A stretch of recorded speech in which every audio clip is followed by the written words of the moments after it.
Hey guys, so today we are in the Ford Expedition. This is the 97 Expedition that has now been in the family for over 10 years.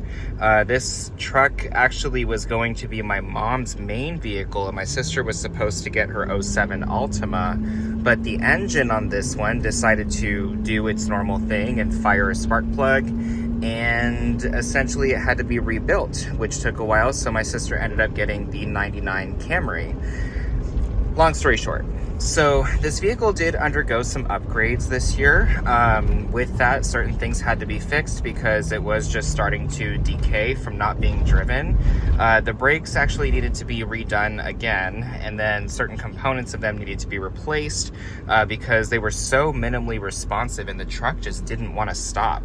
And then and a couple other things that had happened was there was starting to be get like a very severe vibration on the highway going 70 miles an hour. Now there's always been one, but in this regard, they thought it was a differential. The differential was rebuilt, and then afterwards there was always a little bit of a vibration on the highway, but then all of a sudden it started getting really, really bad, and we started, of course, becoming concerned.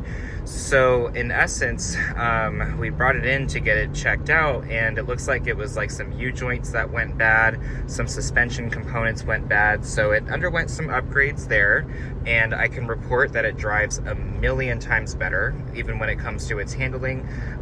Regardless, it's still a truck. It's going to ride a little rougher than a unibody frame, but it definitely drives a lot better, and it's more direct in its pattern.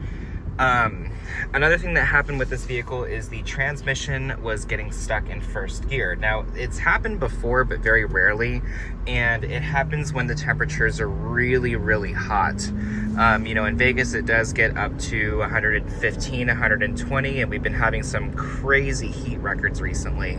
So the transmission did get stuck in first, and essentially we had to let off the gas. It slammed into second, and then it would shift up normally. Now, it wasn't slipping. There was no slip. It was holding the gear and pulling through the torque wave, but it wasn't actually shifting upwards. So we did get a transmission fluid and filter service, and it looks like it really helped. It is shifting much more smoothly now, and the torque converter lockups and such are very seamless, so it's doing an excellent job there.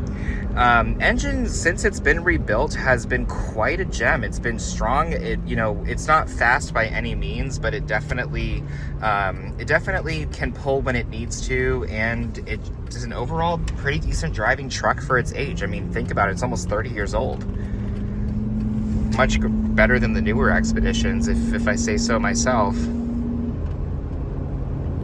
That humming, we're trying to figure out where it's coming from. The AC compressor is still operational, and literally it's blowing cold air. It just hums, and we're not sure exactly what it is. My friend who is a mechanic had mentioned that there could have been some contaminants when the compressor was replaced the first time. Possible, but it's just always humming no matter what, and it's only doing it around like 2,000 RPMs is when it gets really loud, but then it quiets down a little bit. It's just interesting that it happens at that specific RPM, but yeah, it's always had this hum ever since it was replaced. Torque on this is really good, low end torque at least. Once the torque converter clutch engages like it did just now, it pulls very, very linearly and smoothly. Shift up to fourth is good, but then you see that you get that hum back again at 2,000 RPMs. And it'll go intermittently because it's a little cooler tonight. It's only like in the low 90s. Not a crazy vibration. U-joints definitely are holding up. The vehicle definitely feels so much more stable. And brakes, I would actually trust them on this now, versus before I had a hard time doing that. I do like sitting up high, I'm not gonna lie. It is nice. I have, my CX-50, I still feel pretty comfortable in that vehicle, but it's just something about sitting up high, feeling like you can run over all the little people, but you shouldn't do that. That's a lot of points on the license. Interior on this is held up really, really nicely. The leather seat on the driver's side is torn, but I mean, in terms of like all the materials up on the top, this is where Ford does beat Chevy.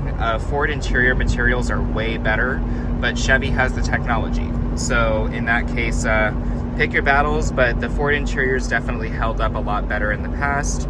But you know, each vehicle comes with its own set of problems. Chevy was had some issues in other departments, and interior dashboard cracking was a big one. So that's where we're at there.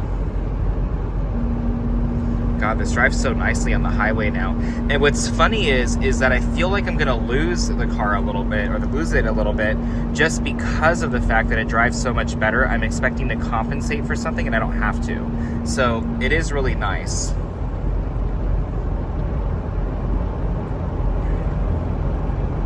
Cruising RPMs are pretty low for a 97. You know, having only a 4-speed automatic, it definitely, the RPMs are going to be a little higher than what you would see from today's 10 speeds, but still adequate. And gas mileage, I mean, it sucks, but it's not horrific.